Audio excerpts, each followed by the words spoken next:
Alors, Shavua Tov à tous, très heureux de vous retrouver comme chaque lundi. Et nous allons reprendre notre sujet que nous avons démarré la semaine dernière. Nous sommes dans Megillah, Daf Kaf Bet, Hamoud Bet. Et le nouveau sujet, c'est la Nefilat Hapaim. Donc, je rappelle ce que la Braïta, plutôt la Gemara avait rapporté qu'une fois, une histoire avec Rav était arrivée dans la ville de Bavel.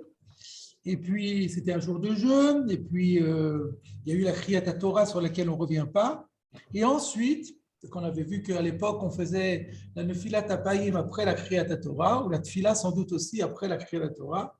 On en a parlé la semaine dernière. Et alors, tout le monde a fait Nefilat Hapaim, c'est-à-dire que tout le monde est tombé au sol. À l'époque, on a expliqué également qu'à l'époque, nous faisons la Nefilat Hapaim en mettant notre visage dans les bras. À l'époque, on se mettait carrément par terre et on mettait la tête par terre. Ça s'appelait le Nefilat Hapaim.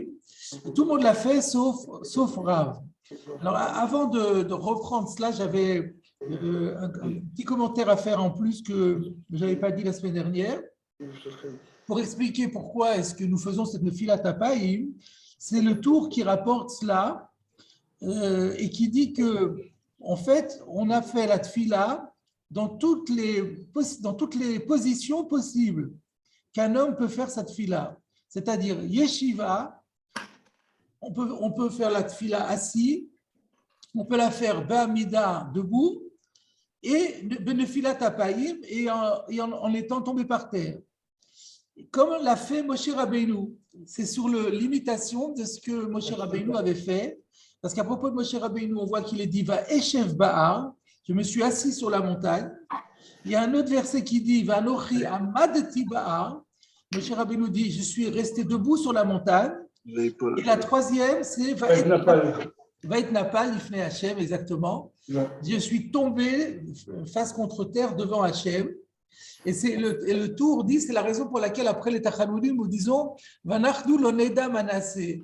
Et maintenant, nous ne savons plus quoi faire. C'est-à-dire, nous avons fait les 3 postures possibles pour la prière. Et donc maintenant, on n'a plus rien à faire, on ne sait plus quoi faire de plus. C'est donc pour expliquer la source de ce Nefilat Hapaim, c'est pour imiter le Va'et Napal l'Ifne Hashem. Mais le Va'eshev et Amadati, c'était pour étudier la Torah, c'était pas pour prier. Et bien d'après ce midrash qui est rapporté par le Tour, c'était pour prier aussi. L'itpalel b'yeshiva u'ba'amida. Kasher asa Moshe Rabbeinu. Le pshat du pasouk, en fait. En tout cas, le pshat, on parle là-bas qu'il est monté recevoir la Torah. Mais peut-être aussi pour prier. L'un n'empêchant pas l'autre, de toute façon. Même si le pshat dit ça, l'un n'empêche pas l'autre. Exactement.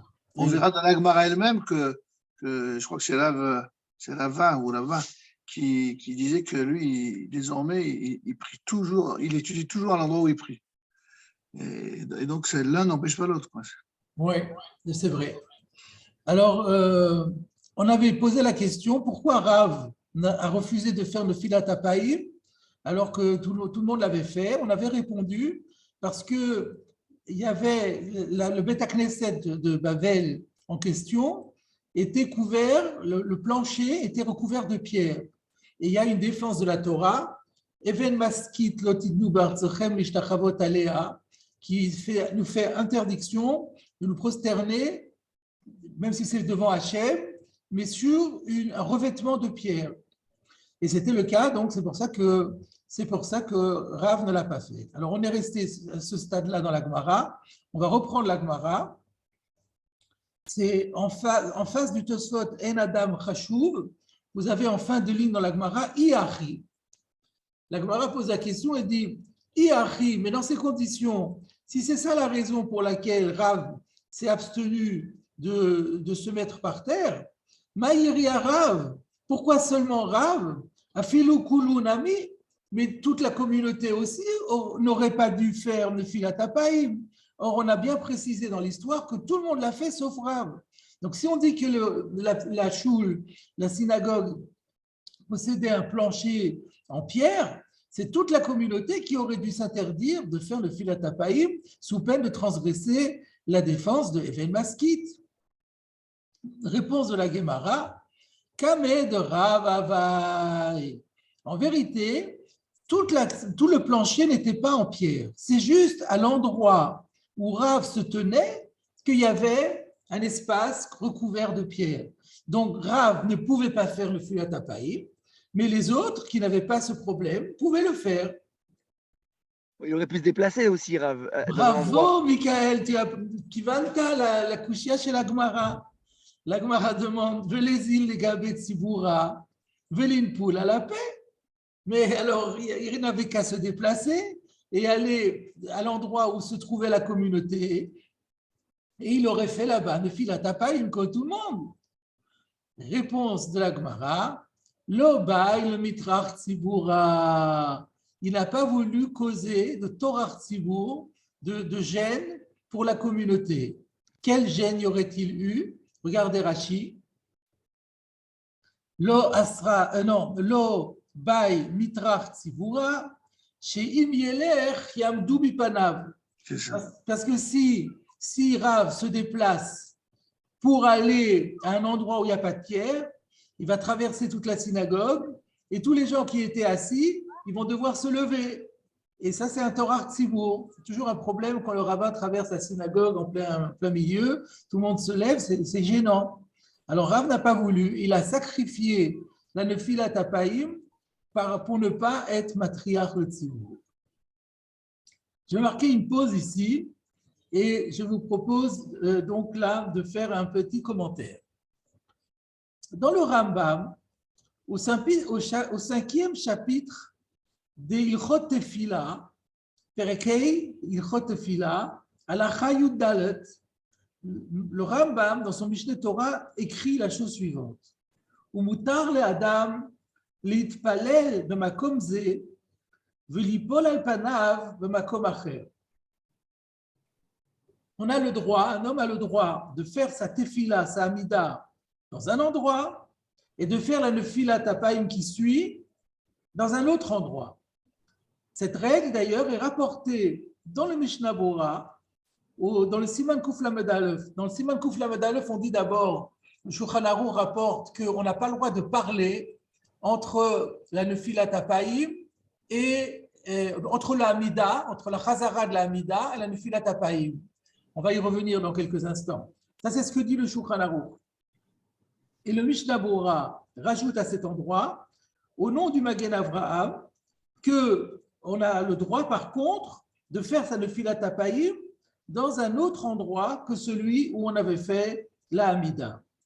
Alors, on peut d'abord se poser la question, mais pour quelle raison aurait-on pu penser qu'on ne peut faire la nefilat HaPaïm que strictement à l'endroit où on avait fait la tefila? Alors, la réponse est que dans le Beth Yosef, au début du Siman Kuf Lamed Aleph, il rapporte que, comme je l'ai dit, donc je l'ai dit dans le Shulchan Aruch, mais c'est déjà rapporté dans le Beth Yosef, qu'on n'a pas le droit de parler entre la tefila et la nefilat HaPaïm. C'est le Rajba et d'autres Rishonim encore qui le disent. Et d'où il le tire?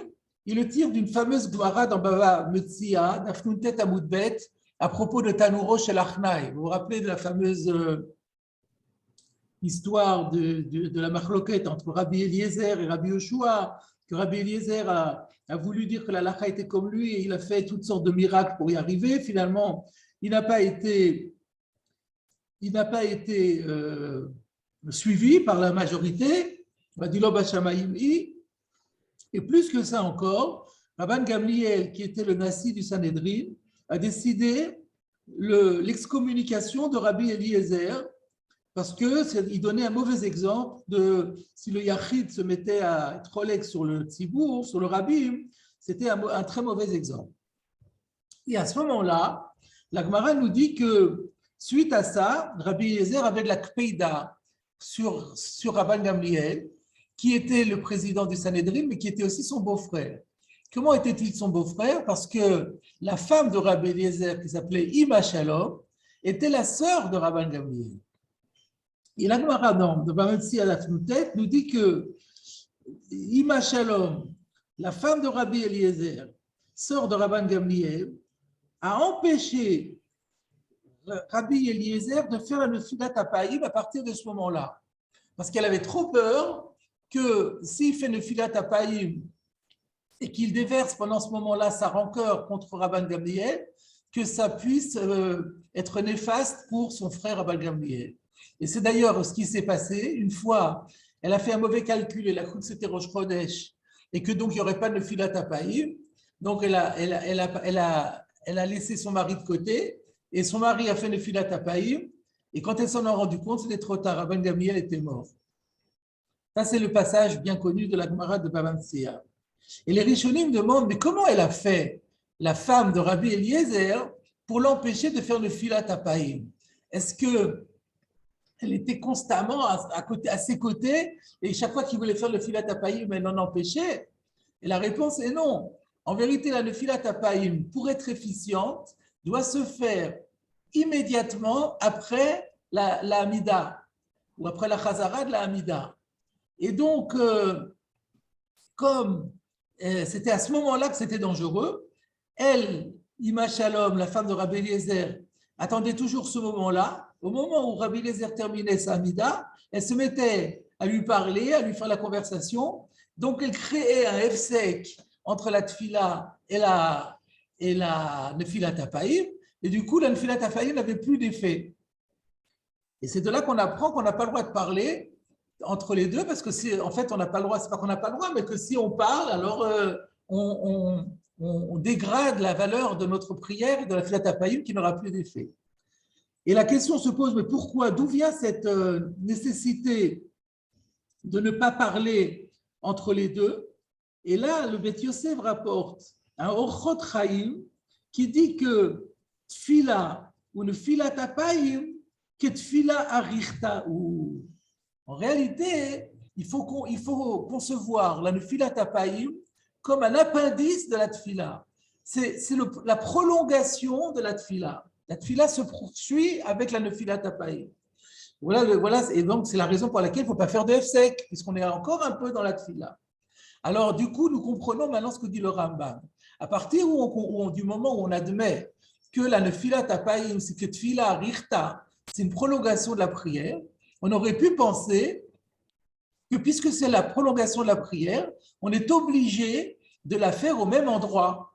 De la même façon qu'on n'a pas le droit de parler entre les deux, on n'a pas le droit non plus de se déplacer entre les deux et de le faire dans un autre endroit, parce que si c'est dans un autre endroit, ça ne prolonge plus la prière.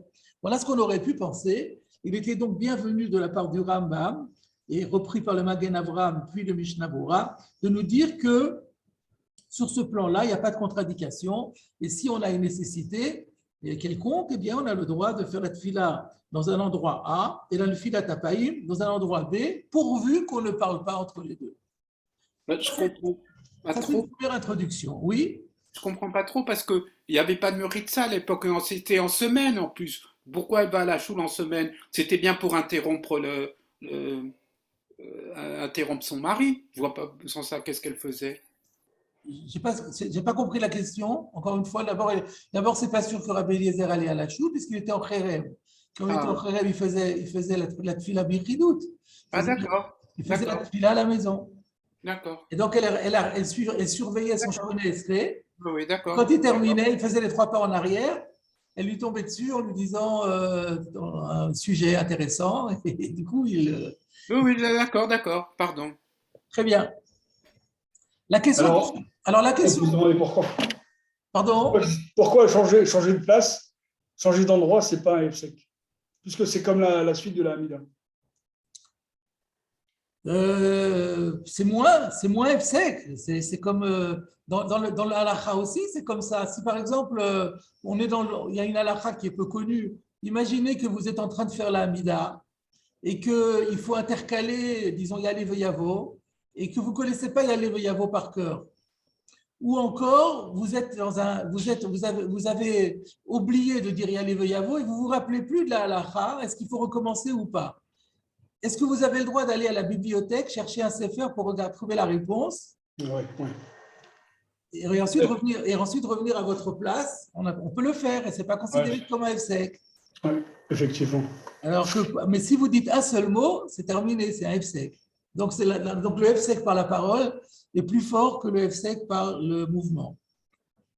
Alors la question maintenant qui se pose sur le Rambam, c'est mais d'où le Rambam a sorti ce din qu'on a la possibilité de le faire dans deux endroits différents, puisqu'effectivement il y a une svara forte de dire que ça doit être au même endroit, d'où le Rambam a pris, il faut un accord. Tout ce que dit le Rambam, c'est toujours fondé sur une source.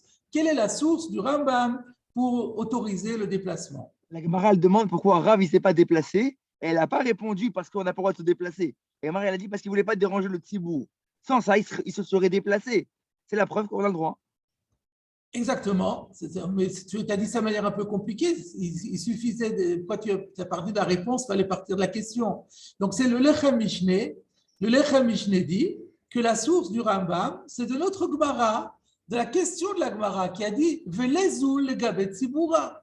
Comment la Gemara pouvait envisager de dire il n'a qu'à aller au Tzibour si on dit que la Nefilat Tapaïm impérativement doit se faire à l'endroit où il a fait sa Amida, il ne pouvait pas se déplacer. Comment se fait-il que la Gemara pose la question? Et donc, on voit bien que de la question de la Gemara, on voit qu'il n'y a aucune contradiction à faire la Nefilat Tapaïm dans un endroit différent de celui où on a fait la Tefila. Mais peut-être que de la Gemara, on a une preuve qu'on a le droit de se déplacer pour le tzorer de Nefilat Tapaïm. Parce qu'il ne pouvait pas le faire là où il était. Alors, mais quelqu'un qui se déplace sans tzorer, ça serait interdit. Donc, on a encore une question sur le Rambam. Alors, attends. D'abord, laisse-moi exposer ce que j'ai à dire là-dessus. Alors, la preuve du Lechem Mishneh est reprise par le Magen Avraham. Le Magen Avraham, dans le Siman Kuf Lameda, le Sif Katanyud, dit aussi que, donc il ramène, comme je vous l'avais dit, le Mishnah le ramène, donc le Magen Avraham le ramène aussi, ce din, et il le fonde sur ce Lezul le Gabet Tzibura. Alors vous savez que sur le Magen Avraham, il y a un commentaire qui est le Machatit HaShekel. Le Machatit HaShekel dit la preuve du Magen Avraham n'est pas probante. Pourquoi? Parce qu'on peut comprendre la question de la Gemara, de Lezul le Gabet Tzibura, on peut la comprendre que l'intention de la Gemara, c'était que Rav aurait dû, au moment où il entrait dans la choule et où il fixe son endroit de la tfila, avant même de commencer la tfila, il aurait dû choisir un endroit propice pour faire sa nefilat tapaïm, donc aller vers le tzibour. Donc, peut-être qu'il faut comprendre la question de la Gemara, velezou le gavet tziboura, avant de faire cette tfila. Et donc, Léolam et Malar, qu'une fois qu'on a fait la tfila, on est bloqué. Mais la question était sur Rav. Rav, il savait très bien qu'il y avait là où il allait se mettre, qu'il ne pourrait pas faire nefilat tapaïm. Alors, et qu'après, il n'aurait pas le droit de se déplacer. Alors, donc, il fallait que, avant de commencer toute tfila, il aille les gavet tzibour. Donc, le Machatit HaShekel dit que la preuve n'est pas une preuve. Alors, du coup, il faut être meyachev le Rambam. Parce que si on dit quelle est la preuve du Rambam, alors moi je propose de dire que la réponse de la Gemara, qui est que Rav n'a pas voulu le faire parce qu'il y avait Torah Tzibour. Et Rashi a expliqué que les gens auraient été obligés de se lever sur son passage. Mais si c'était avant la tfila, si la tfila n'avait pas commencé, où il pouvait prendre un moment, par exemple, où on disait Ashrei ou Kaddish, où tout le monde était debout, et donc il n'avait qu'à saisir un moment où tout le monde était debout, et il aurait pu se déplacer. Donc on voit bien que la question n'est pas comme le Machatit HaShekel a proposé, mais la question était qu'au moment de faire le filat tapaïr, c'est à ce moment-là que Rav aurait pu se déplacer. Mais les gens, ils sont debout aussi. Alors, un instant, laissez-moi encore terminer mon exposé et après vous pourrez intervenir.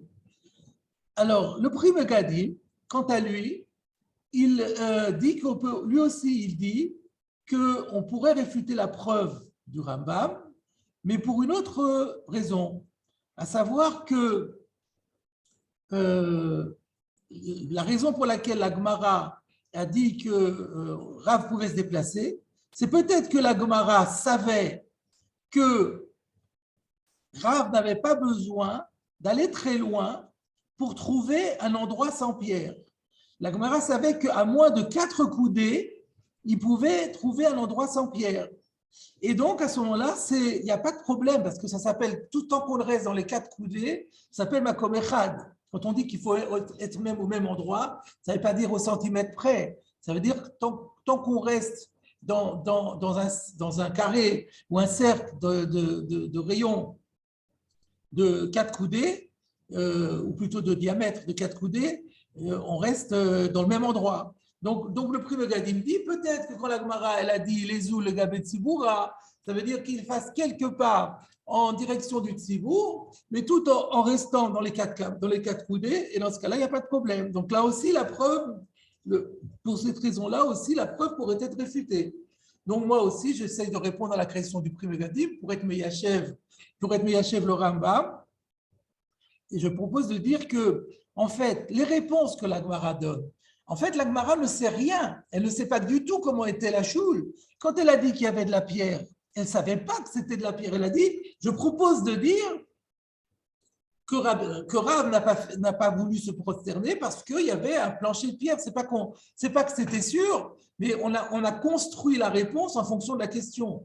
Donc, si pour répondre à la question, il suffisait de dire que l'endroit sans pierre était distant de plus de 4 coudées, ça aurait suffi, la Gemara l'aurait dit. Et si la Gemara ne l'a pas dit, c'est que ça veut dire qu'on peut vraiment se déplacer aussi loin qu'on veut et qu'il n'y a pas de problème. Donc, je récapitule. Il y avait 2 manières, après je vous donne la parole, mais il y avait 2 manières de réfuter la preuve que le Lechem Mishneh et le Magen Avraham prêtent au Rambam. La preuve, la pachoute, c'est parce que la Gemara a dit les ou le Gabet Siboura. Alors, la première, on aurait pu réfuter en disant que les ou le Gabet Siboura, avant la Tfila, j'ai dit que ce n'était pas Mashma à cause de la réponse qui est Rav Loratza la trière et Tatsibour. Et ça se comprend mieux si c'est juste après la Tfila que si c'est pendant la Tfila, avant la Tfila. Et quant à dire que la Gemara savait qu'il n'y avait que 4 amotes entre l'endroit où il y avait une pierre et l'endroit où il n'y avait pas de pierre, ça aussi, ce n'est pas logique parce que, en fait, la Gemara n'a aucune information, mais elle construit les réponses en fonction de la question pour pouvoir résoudre la question. Donc je maintiens que la preuve du Rambam, elle est bien fondée sur notre texte. Maintenant, si Michael veut intervenir, avec plaisir. Oui, en fait, c'est une 3e question. Voilà, c'est plus clair comme ça. Voilà. En fait, on sait que, comme vous l'avez dit pour la Hamida, il y a des fois où on peut se déplacer pour chercher un sidour, par exemple, l'Etzorer Tfila. Et là, Rav, il se serait déplacé, l'Etzorer Tfila. Oui. Donc là, c'est pour ça que ça serait moutard. Mais on n'a pas de réaïa, comme dit le Mishnah Torah ou le Rambam, qu'on a le droit de se déplacer stam, sans Tzorer Tfila, comme pour la Hamida. Ah, parce que là, c'était le Tzorer Tfila, et donc on n'aurait pas de preuve encore. Le Rambam laisse entendre que c'est permis même sans aucun Tzorer, en tout cas, pas un Tzorer de Tfila. Le Rambam, il dit Moutar la dame l'itpalé le makomze, velipol alpana bakom acher. Je vois qu'il n'y a pas du tout de. Même s'il n'y a pas une raison spéciale, c'est parce que j'ai envie.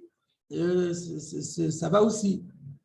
Donc tu dis la preuve de la Gemara, elle n'est pas probante à 100% parce qu'on pourrait faire un distinguo entre Tzorer Tfila et pas Tzorer Tfila.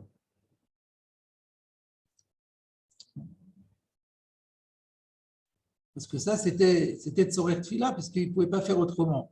Sinon, il ne peut pas faire Nefilat Tapaïm. Oui, il veut faire la Tfilat Faïm, il ne peut pas la faire à cet endroit-là, il n'a pas le choix, et dans ce cas-là, c'est autorisé. Alors, on pourrait faire.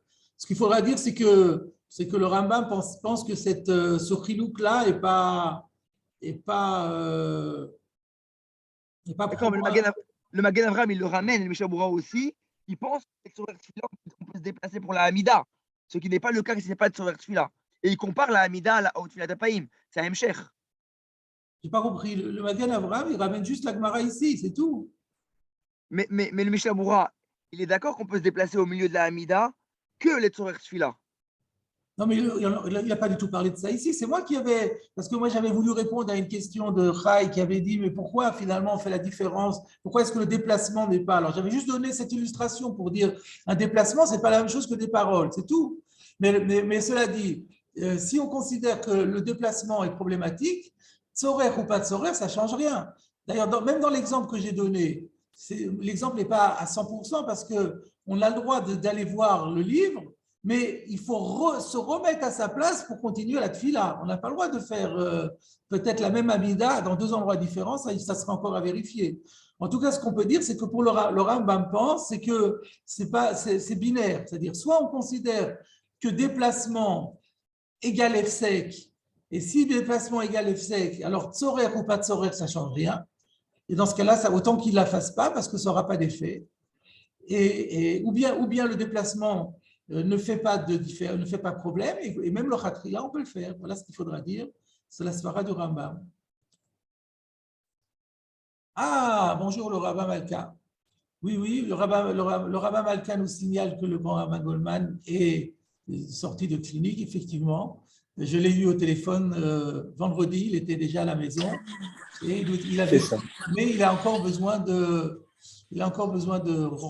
récupérer des forces. S'il avait eu toutes ses forces, il aurait été présent parmi nous aujourd'hui. Voilà. Donc, la semaine prochaine, si tu veux. Voilà, donc nous pensons à lui toujours et Bonne nouvelle. Qui nous rejoigne. J'ai une autre intervention, si vous êtes d'accord. Oui. Est-ce qu'on peut trouver un autre makor au Rambam? Oui. Je pense qu'on pourrait éventuellement. De la Gemara que vous avez ramené, que la femme de Rabbi Eliezer lui a parlé avec lui. Mais il y aurait un autre moyen, sans le faire parler, c'est de le faire se déplacer. Et là, c'est moins. Il n'y a pas écrit dans le texte de la Gemara comment elle fait. Ah oui, d'accord. C'est les Rishonim qui expliquent. Ah oui, d'accord. C'est bon? Alors, je voulais maintenant… J'avais une question. Est-ce qu'on peut faire le parallèle avec le Tachanoun? Oui? Oui. C'est-à-dire que dans le din, il est pour le Tachanoun. Hein, ce que j'ai rapporté dans le Shemot. C'est-à-dire qu'on a le droit de faire Tachanoun dans un autre endroit que là où on a fait l'Amida. D'ailleurs, des fois, le Shkiar Tzibour, il quitte sa place et il va pour pouvoir s'asseoir parce qu'on dit que le Khatrila, le Filat Apayim doit se faire en position assise. Donc, le Shkiar Tzibour souvent quitte sa place et il va faire la Nefilat Apayim sur un siège qui est distant de plus de 4 coudées de l'endroit où il était. Et ça, c'est l'application du din du Rambam. Et d'un autre côté, par contre, il faut savoir qu'on n'a pas le droit de parler entre la fin de la Chazara et la Nefilat Apayim. Alors, j'ai une autre question, parce que ça, c'est dans le Shulchan Arour de Veil. Il dit que celui qui fait la tfila, que Shliach Tzibour, lui, reste debout, ne bouge pas pendant Tachanoun. Oui, parce que c'est un débat, justement, entre Ashkenazim et Sfaradim, pour savoir si on est obligé de s'asseoir ou si on peut rester debout. Parce qu'on m'a déjà fait la remarque, je suis toujours resté debout. J'ai cité Veil. Voilà, mais comme ceux qui t'ont fait la remarque étaient d'origine séfarade, ils étaient un peu… Mais en réalité, même pour les Ashkenazim, il n'y a pas de mal à aller s'asseoir. Et c'est même recommandé, en fait. On ne parle pas comme dit Veil. Alors, ça dépend peut-être parce qu'en Alsace, ça fait désordre que le Chazen change de place et puis il n'y a pas de siège, il faut qu'il aille loin. Alors, ce n'était pas dans les mœurs. Alors, ce que je voulais maintenant, encore une remarque intéressante, je pense, sur la Gemara qu'on vient de faire.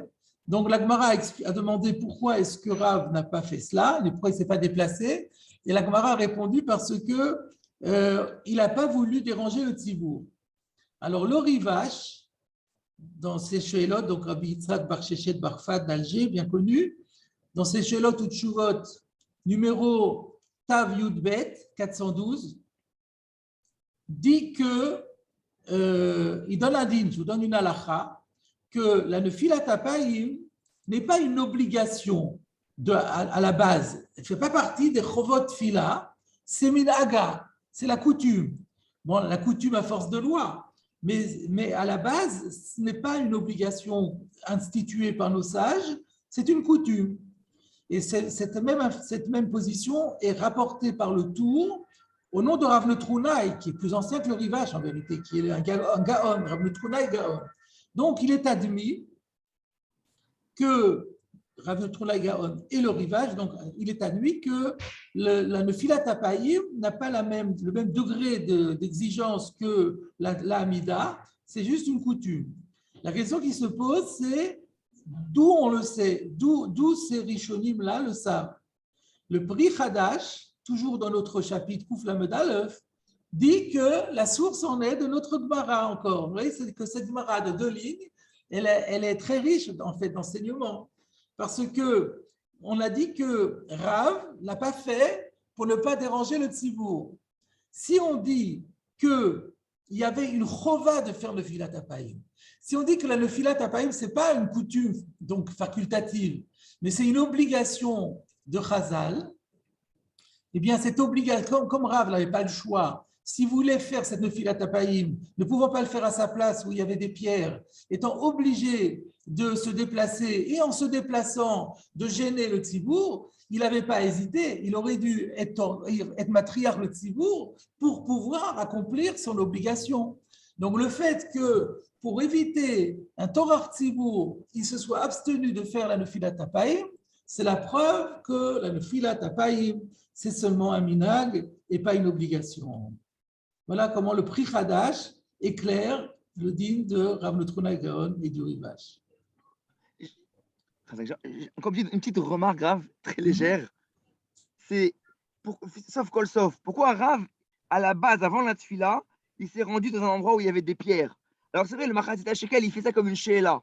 Et en fait, pour être doré le Rambam, pour expliquer autrement la question de la Gemara. Mais sans ça, l'Echatrila, Meikara, pourquoi il a été là-bas? Il aurait dû s'arrêter à un endroit, aller l'Echatrila dans un endroit où il n'y a pas de pierre, pour régler son problème. Et alors, qu'est-ce que tu veux en déduire? Non, rien, je pose une question. Pourquoi il n'a pas été dans un endroit où il n'y avait pas de pierre? C'est étonnant quand même. Peut-être qu'il n'a pas. Peut-être c'était recouvert l'endroit qui s'est aperçu juste après. C'est pas Peut-être, ouais, peut-être qu'ils ne s'en est pas rendu compte qu'il y avait de la pierre et qu'elle lui a dit.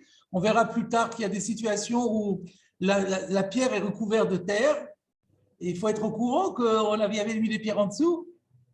S'il y a des pierres en dessous, c'est aussi interdit. Donc, on peut imaginer que Rav ne connaissait pas ne savait pas ce que c'était. Ou alors, il y avait un tapis. Il ne savait pas ce qu'il y avait sous le tapis. Ou des choses comme ça. D'accord, très bien. Voilà. Très bien. Alors, on poursuit, on revient à la Gemara. Donc là, on a trouvé une première explication pour expliquer pourquoi Rav ne l'a pas fait alors que le reste du Tzibour l'a fait. Mais semble-t-il, la Gemara n'est pas satisfaite à 100% de cette réponse, peut-être justement pour la question qu'on vient d'évoquer. C'est pour ça que la Gemara dit Veibai Teima. Veibai Teima, ça veut dire si tu n'es pas satisfait par ma première réponse, je peux t'en proposer une autre. Si tu veux, je te dirai. Rav, alors on peut se demander d'ailleurs quel est le débat entre les deux. Pourquoi est-ce que le Veibai Teima n'était pas satisfait de la première réponse? Et nous verrons cette question traitée dans Tosfot. Donc, ça prouve que la question existe. Veibai Teima. Si tu veux, je te dirai. Rav, Pishut Yadai Veraglaim Have Avid. Rav, sous-entendu, quand il faisait sa nefilat apayim, quand il tombait par terre pour sa prière, il pratiquait Pishut Yadai Veraglaim. C'est-à-dire, il faisait ça, les mains ou les bras et les jambes tendus. Regardez Rashi. Pishut Yadayim Veraglaim, il y a des versions où on rajoute encore Ave Avid, il pratiquait, que Shayano Fel Alpanav, lorsqu'il faisait le filat apayim. Bon, je l'avais dit moi-même dans ma traduction, mais ce n'est pas écrit dans la Gemara, donc Rashi a éprouvé le besoin de le signaler, donc d'expliciter. Donc, lorsque Rav habituellement faisait ça, le filat apayim, il faisait ça, jambes et bras tendus. Alors que les autres, le reste de la communauté, ne faisait pas cela. Jambes et bras tendus, ça veut dire qu'il est couché complètement à plat ventre sur le sol. Vous comprenez? C'est ça ce que ça veut dire. Et on est couché au sol, la figure sur le sol, les jambes, les pieds, les mains, les bras, tout est aplati sur le sol. Et alors, on revient à la Gemara. Ou que des Oula, et ceci est conforme à l'enseignement de Oula, d'Amar Oula, car Oula a enseigné lo asra Torah et la pishut yadayim v'raglayim bilvad, que lorsque la Torah a interdit de se prosterner sur Even Maskit, la défense de Even Maskit, c'est de se mettre à plat ventre sur une pierre, sur de la pierre, sur un plancher de pierre. C'est seulement lorsque on a cette posture d'être complètement à plat ventre avec les bras et les jambes tendus par terre.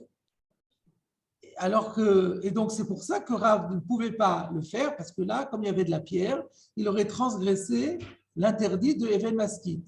Mais les autres, le Tzibour, qui se mettaient tout simplement la figure par terre, mais qui n'en faisaient pas davantage, eux ne transgressaient pas, même s'ils avaient de la pierre sous leurs pieds. Donc là, on n'est plus obligé de dire, comme dans la première réponse, et ça peut être un avantage du Baïtéma, on n'est pas obligé de dire que la choule était en deux parties, il y avait une partie en pierre, une partie non en pierre. On peut dire qu'il y avait de la pierre partout, mais seulement Rav avait une technique et le Tzibour avait une autre technique. La technique de Rav lui rendait interdit la possibilité de faire le filat hapaïm, alors que le Tzibour n'avait pas cette interdiction puisque ce n'est pas le Pishut Yadayim V'Raglayim. Alors la Gemara demande Veli Paul à la paix, Velo Lévi, Pishut Yadayim V'Raglayim.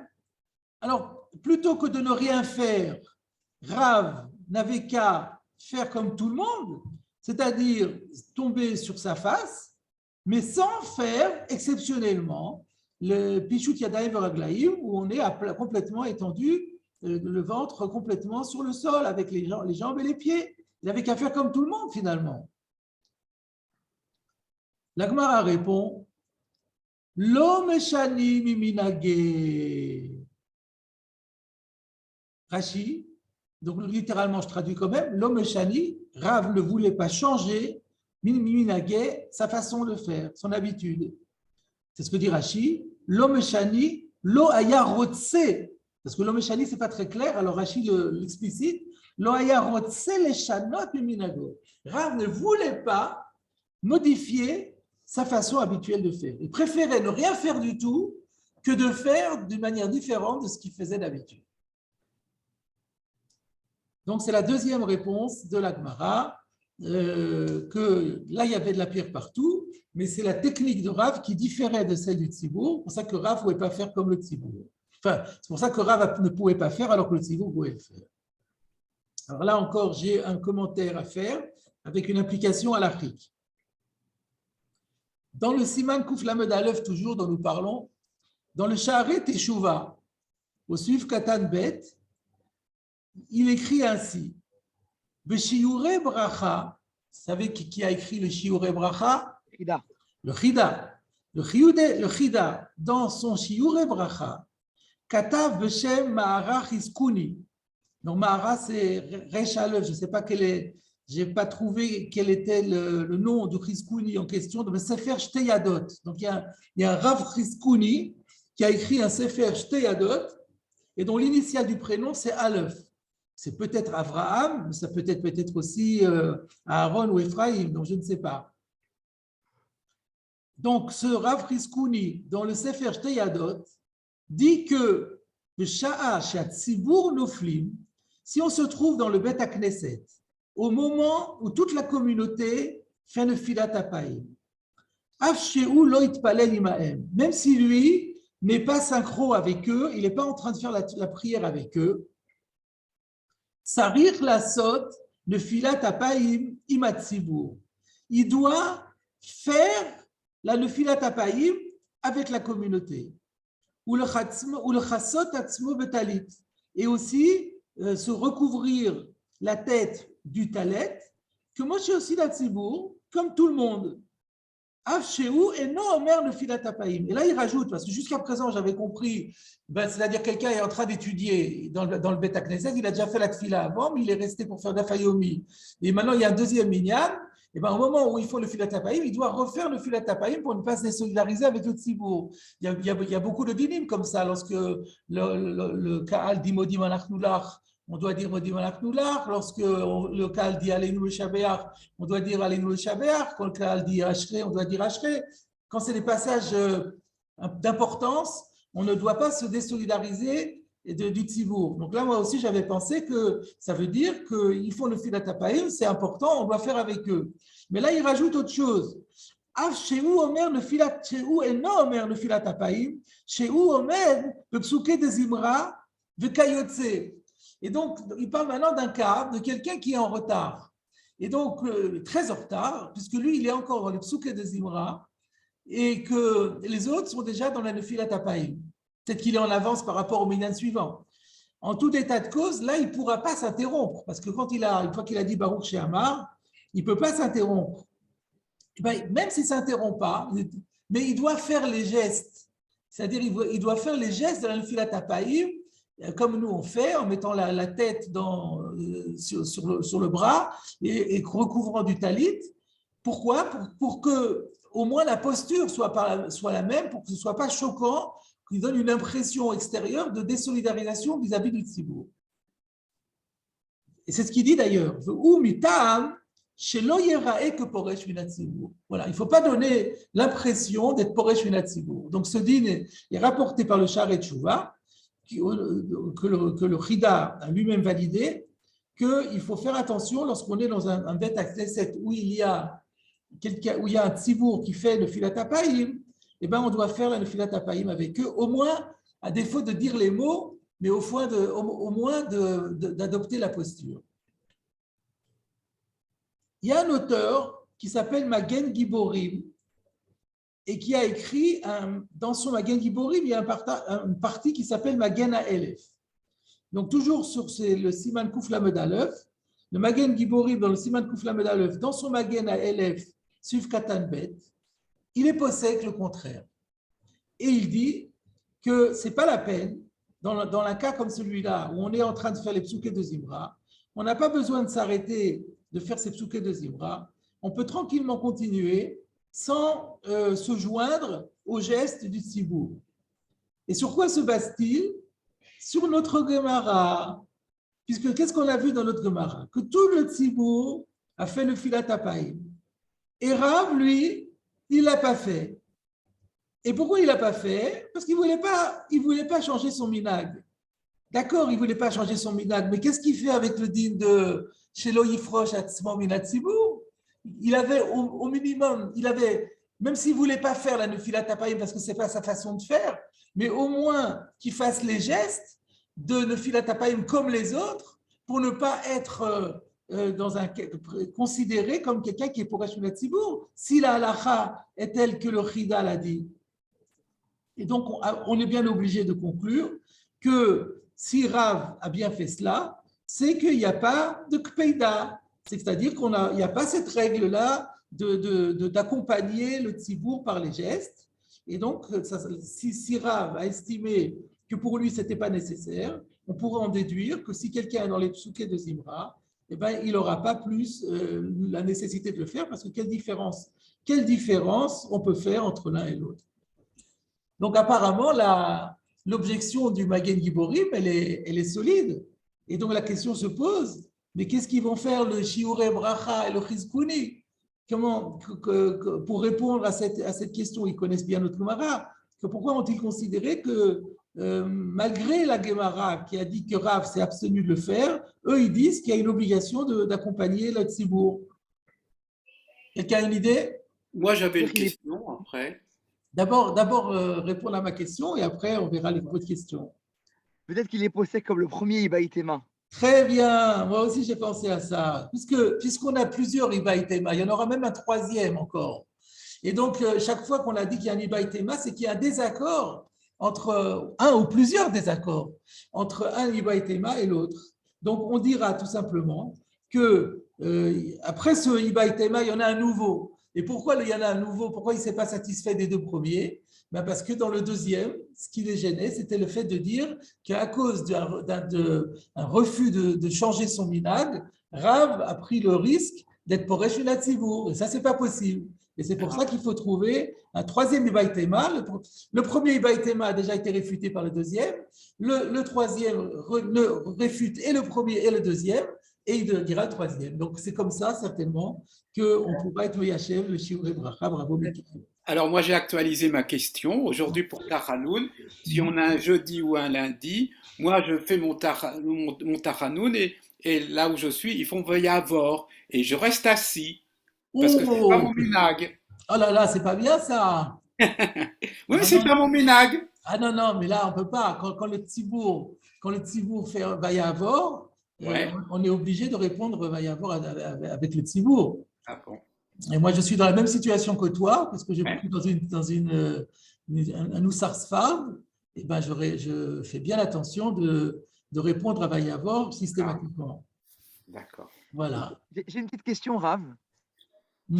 Ouais, D'après la réponse que la Gamara, elle dit que Rav, il n'a pas voulu changer du Tzibour. ouais. Si Il on n'a pas tient voulu ça, quoi? Il n'a pas voulu?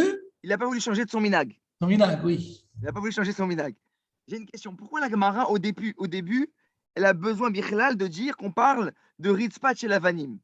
Disons que c'était une Ritzpat normale. Mais Oui. lui, il doit faire Pishut Yadaim Veraglaim et le Tzibour, il fait Kida. Or, Pishut Yadaim Veraglaim, il ne peut pas le faire. Parce que le Tzibour, il fait Kida et lui, il fait Pishut Yadaim Veraglaim. Là, il est méchané par rapport à tout le Tzibour. Ça fait bizarre, non? J'ai pas compris la question. J'ai pas compris. Moi, je dis, est-ce que de la même façon qu'on dit que Rav, il ne voulait pas changer son minag à lui, mais est-ce qu'on peut imaginer que Rav, il ferait Pichut Yadaim Veraglaim dans un endroit où tout le monde ne fait que Kida? Ça fait un chinouille par rapport au Tibour aussi. Mais puisqu'on vient d'expliquer que d'après ce Ibaï Teima pense qu'il n'y a pas de problème de Poresh Minatsibour.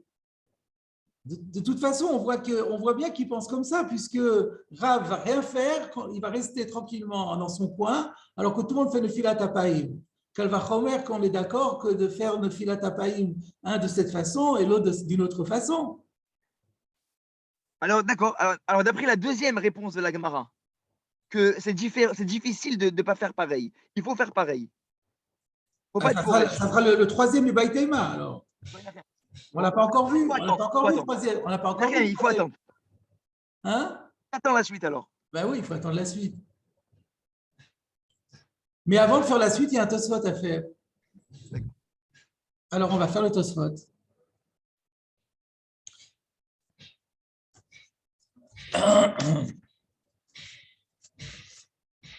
Alors, le Tosfot. Ibaï Teima, Rav, Pishut, Yadaim, Veraglaim, ou de Avad, que de Oula. Donc, c'est la deuxième réponse. Rav, ce qu'il a fait, c'est il s'est mis complètement par terre avec les mains et les jambes, comme Oula, qui dit que ça, c'est interdit de le faire sur. Il n'y a que ça qui est interdit de faire sur de la pierre. Le cacher. Il y a une question ici, dit Tosfot. V'chi lo aya yodea de matzil ishnouye achi. Mais est-ce que la Gemara n'avait pas pensé jusqu'à présent qu'on pouvait répondre ainsi? V'chi salkadater meikara sheyeh asur belo pishut yadayim veraglaim. Est-ce que on avait pensé? Est-ce qu'initialement quelqu'un avait pensé qu'il y aurait une interdiction de le faire si on ne fait pas pishut yadayim veraglaim? C'est-à-dire, c'est quoi la question de Tosfot? La question est, la réponse, cette réponse-là, la réponse numéro 2, c'est la réponse qui était la plus facile à donner. Pourquoi on la met seulement en deuxième position? C'est tellement simple comme réponse, puisque on sait très bien n'est interdit que Pishut Yadaïm Veraglaïm. Est-ce qu'on peut imaginer qu'initialement, la Gemara ne savait pas ce que dit Oula, que la Torah n'a interdit que s'il y a Pishut Yadayim Veraglaïm? C'est difficile d'imaginer que la Gemara ignorait le din de Oula. Donc, si la Gemara connaissait le din de Oula, elle savait que la défense est seulement s'il y a Pishut Yadayim Veraglaïm. Donc, c'est tellement évident, la réponse qui vient d'emblée, c'est tout de suite celle-là. Ça veut dire que eh ben, Rav, il voulait faire Pishut Yadayim Veraglaim, donc c'était pour lui, c'était pas possible. Et les autres, ils ne faisaient pas Pishut Yadayim Veraglaim parce qu'ils n'étaient nullement tenus de le faire. Donc la question de Tosfot, c'est pourquoi on ne donne pas cette réponse en premier? Parce que c'est celle qui est la plus facile à donner. Ça évite le problème de dire, mais comment ça se fait que le tzibour, s'il y a de la pierre, alors pourquoi le tzibour peut le faire et le Rav ne peut pas le faire? On est obligé de dire qu'il y a de la pierre par-ci, on n'a pas par-là. Mais non, c'est beaucoup plus simple. Il y a de la pierre partout. Rav, il fait Pishut Yadayim Veraglaim, et ça, il ne peut pas faire. Il ne peut pas être Meshane son binag. Et le tzibour, il faisait sans Pishut Yadayim Veraglaim, il pouvait le faire sans problème. Donc, voilà la question de Tosfot. Réponse de Tosfot, V'yesh lomar, de meikara asarle midrabanan belo pishut yadayim veraglaim. Au départ, c'est-à-dire quand on a démarré la Gemara et quand arrive la première réponse, meikara, au tout début, asarle midrabanan, la Gemara a pensé qu'il y avait une défense rabbinique de se coucher sur la pierre, même si on n'est pas complètement couché et qu'on a juste le visage par terre. Donc, ce n'est pas Assour d'Oraïta, ça on le savait, mais c'était Assour de Rabbanan. Et donc, du coup, la question était, mais pourquoi le Tzibour a pu le faire? Même s'ils n'ont pas fait Pishut Yadayim Veraglaim, ça doit être interdit aussi. Donc, il fallait trouver un système, on a été obligé de dire qu'il n'y avait pas de pierre là où il se trouvait le Tzibour. Et ensuite, ou Besof, Ka'amar Ribaïteima, et c'est ensuite, seulement dans un deuxième temps, que la Gemara dit, et si tu veux, je te dirai. Alors, vous voyez, c'est la question que j'avais demandé, mais sur quoi porte le débat? Le débat, il porte là-dessus. Je peux te dire maintenant qu'en vérité, il n'y a pas du tout d'interdiction rabbinique quand il n'y a pas Pishut Yadayim Veraglaim. V'Rav Pishut Yadayim Veraglaim ou de'avid d'asou mina Torah. Et donc, Rav, lui, il avait un problème parce que lui pratiquait le Pishut Yadayim Veraglaim et ça, c'est interdit par la Torah. Mais le Tzibour, lui, il n'avait aucun problème parce que comme il faisait pas Pishut Yadayim Veraglaim, c'était Moutar Lechatchila ben midoraita ben midrabanan. Et sur quoi c'était Louisa?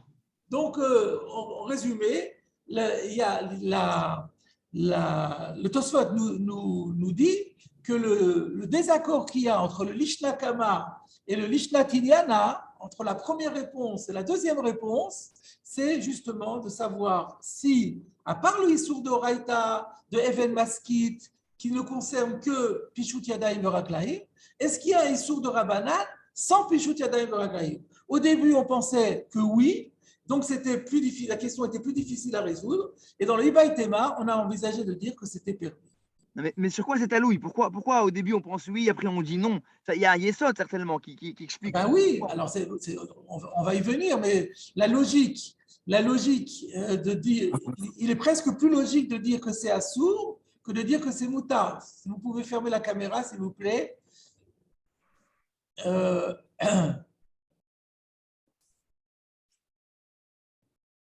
Donc, il est plus logique de dire que c'est assour parce que, étant donné que s'il y a Pishut Yadayim Veraglaim Yaïsou d'Oraïta, c'est logique de dire que les Chachamim ont fait une xéra, Beli Pishut Yadayim Veraglaim, à tout Pishut Yadayim Veraglaim, comme très souvent dans la Gemara, on fait, dans la Halacha, quand il y a Yaïsou d'Oraïta, les Chachamim font toujours une étape intermédiaire pour éviter qu'on en vienne au Yaïsou Torah. Donc, c'est ça la logique du premier Lachon. Et après, la Gemara envisage de dire qu'il n'y aura pas. Et cette question-là, c'est une question importante qu'on va retrouver dans la Halacha. Est-ce qu'il y a ici un Issur de Rabbanan ou pas de se mettre sur de la pierre, de mettre la tête sur de la pierre, s'il n'y a pas Pishut Yadayim Veraglaim. Donc en fait, c'est le deuxième tirout qui est difficile maintenant. Pourquoi il n'y a pas Issur de Rabbanan? Le deuxième est plus Mechoudash d'un côté que le premier. D'un autre côté, dans la suite de Tosfot, on va voir que Tosfot préférerait le deuxième au premier. On va voir. Mais avant de continuer dans le Tosfot, je voudrais vous citer ici un Sfat Emet. Le Sfat Emet pose la question sur le deuxième Lachon qui dit que c'est moutard. Il dit comment le deuxième Lachon peut penser que c'est moutard Alors qu'on voit comment Oula s'exprime. Comment Oula il a dit? Oula a dit Lo asra Torah ela pishut yadayim v'raglaim. La Torah n'interdit que pishut yadayim v'raglaim. Ce qui est mashma, que midrabanan, c'est assour, gam belo pishut yadayim v'raglaim. Donc, il dit, je ne comprends pas. Et il reste en question, hein, il reste en question sur le deuxième lachon de la Gemara selon l'explication de Tosfot. En fait, c'est une question sur Tosfot. Comment Tosfot peut faire dire une chose pareille à la Gemara, alors que de Oula, on voit bien que lo asra Torah, ça laisse entendre qu'il y a un Yisod Rabbanan. C'est une question sur la Gemara. Alors, un instant, je voudrais terminer mon exposé, et surtout qu'il est déjà 13h57. Dans le Gilyoné Hachas de Rabbi Yosef Engel, il rapporte un Ramban dans Shabbat, Daf Yud Gimel Amud Aleph. Il est très fort d'avoir trouvé ce Ramban. Voilà ce que dit le Ramban. Là-bas, il y a écrit aussi Lo Asra Torah. Alors, il dit l'expression Lo Asra Torah, Lomar Shehu Mutar. Ça vient dire, quand on dit la Torah n'a pas interdit, ça veut dire que c'est permis complètement. Kede Amrinan Be'alma. Comme on voit par ailleurs dans la Gemara, Lo asra Torah et la pishut yadayim veraglaim. Donc, il donne comme illustration notre Gemara. Le Ramban, il amène notre Gemara. Donc, lui, il pense aussi que quand on a dit Lo asra Torah, dans pishut yadayim veraglaim, c'est mutar lo chatrila. S'il n'y a pas pishut yadayim veraglaim. Et il amène l'expression de Lo asra Torah comme justification et comme preuve que quand on dit la Torah ne l'a pas interdit, ce n'est pas pour dire mais les Chachamim l'ont interdit. Ça veut dire que c'est complètement permis. Il donne encore une autre référence à propos des Dumut Arba Panim. Vous savez qu'il y avait 4 sur le trône, sur le Kisei HaKavod, il y avait 4 représentations. Il y avait un lion, il y avait un bœuf, il y avait un homme, etc. Lo asra Torah et la Dumut Arba Panim Be'adeh Adadi. Que la Torah interdit seulement de réunir les 4 visages en même temps. Et là-bas aussi, il dit l'Omar de Shari, qu'en fait, on voulait dire que c'est permis. Donc, de là, on apprend que Chazal, quand ils utilisent l'expression de Lo asra Torah, c'est pour dire que c'est Mutar le Gamré, et donc il n'y a absolument aucun problème sur Tosfot. Sur la première réponse, sur la première chita, oui. Donc, la première réponse de la Gemara qui tient à Issour des Rabbanan, c'est un problème maintenant. Alors donc, ça veut dire que des fois on peut dire, des fois on peut dire oui, c'est-à-dire que Lo asra Torah prouve pas nécessairement. Ça peut vouloir dire ça, ça peut vouloir dire ça. Donc en fait c'est neutre. En vérité l'explication c'est que Lo asra Torah mitparesh le trei anpin. On peut comprendre, une fois ça veut dire la Torah l'a pas interdit, maintenant les Chachamim c'est possible. Et il y en a qui disent non, c'est complètement permis. En fait, ça veut dire la Torah, pour ce qui est la Torah, elle n'a pas interdit. Maintenant, est-ce qu'il c'est de Rabbanan ou pas, on ne rentre pas là-dedans. C'est ce que ça veut dire. Alors, on va faire, si vous voulez bien, on va essayer de terminer encore le Tosfot. Umiou caché. Vous savez que le Tosfot dit Umiou, ça remet tout en question. C'est un virage à 180 degrés. Il y a quand même un problème, le Lishna Kama. C'est le Lishna Kama qui va faire problème. D'après le Lishna Kama qui dit que c'est interdit midrabanan si on ne fait pas Pishut Yadayim Veraglaim, yesh litmoa al bate knesiot shelanu. Il y a lieu de s'étonner, maintenant c'est le problème d'actualisation pratique qui fait problème à Tosfot. Il y a lieu de s'étonner sur les synagogues, nos synagogues à nous, chez Yesh Ben Ritzpa, qui sont dotés d'un plancher sous-entendu de pierre. Echnofel shliar tzibur al panav. Semblerait que ce soit surtout à l'endroit où il y a le shliar tzibur, où il y a de la pierre. Comment le shliar tzibur, sous-entendu à Yom Kippour, peut-il se permettre de tomber sa face contre terre alors c'est vrai qu'il ne fait pas Pishut Yadayim Veraglaim, mais d'après le Lishna Kama, il transgresse un Issur Drabanan. Le Nireli, Tosfot répond de Matzliat Tzlouye, qu'en vérité, le Chazan, quand il fait ça, il se penche sur le côté. C'est-à-dire, il ne met pas exactement le front contre la terre, mais il met son front sur son bras, sur la terre. Donc, il le met sur son côté, ou Ba'achi Shari. Et là, du coup, comme il a pas mis la face contre terre, mais la face sur son côté et le côté sur la terre, cela est permis. Va'achina mimashma besamour, c'est ce qui ressortira aussi un peu plus loin de la Gemara, de Maïté Haï de Perek Enomdim de Brachot, où la Gemara va rapporter un passage qu'on verra aussi, qu'on a vu aussi déjà dans le Perek Enomdim de Brachot, où on va dire que de Chazinan Lehu, l'Abaye et Rava, de Matzli Atzlouye, où on voit que Abaye et Rava ont fait cette pratique de se mettre non pas la tête contre terre, mais la tête de côté, et que du coup, ça devient permis. Ken Perash Rava et Gaon. Alors, cette histoire de Matzli Atzlouye, c'est un problème en soi. On le verra quand on arrivera à la Gemara. On l'étudiera de façon plus détaillée, mais il faut se rappeler de ce Tosfot qui nous dit que Matzli Atzlouye, ça veut dire qu'à partir du moment où on ne met pas la tête contre terre, mais on se la met sur son côté, sur son bras, eh ben, il n'y a plus le issour de Filat Apaim, même Hidrabanan, et même alors qu'il n'y a pas Pichut Yadayim Veraglaim, ça devient moutard, étant donné qu'il y a donc c'est Assour Midrabanan, mais c'est moutard. Mais c'est moutar ba'atzli yatzlouye. Alors maintenant, il y a un double problème. Comment on est posé que l'alacha? Est-ce qu'on est posé comme le premier lachon ou on est posé comme le deuxième lachon? Et après le premier, si on est posé comme le premier lachon, on saura qu'en étant matzli yatzlouye, ça sera permis. Et pourquoi Rav, il a pas, d'après le premier Lachon, Rav, il faisait Pichut Yadayim Veraglaim aussi, a priori. D'après le premier lachon, il y a un issour de faire même Kida. Non, d'après le premier lachon, Rav ne faisait pas Pichut Yadayim Veraglaim. Dans ce cas-là, pourquoi on n'a pas dit que Rav était matzli atzlouye? Que quoi que Rav, il avait qu'à être matzli atzlouye lui-même. Sous lui, il y avait comme à Kippour. Il avait Ritpat chez Lavanim. Mais si matzli atzlouye, c'est moutard, il aurait dû faire. Ah. Alors pourquoi il n'a pas fait? Alors peut-être, alors soit qu'il pense que Matzli Atzlouye, il n'avait pas envie de faire, il aura de ça le Shanot Minago ou des choses comme ça. Bon, je vais arrêter l'enregistrement.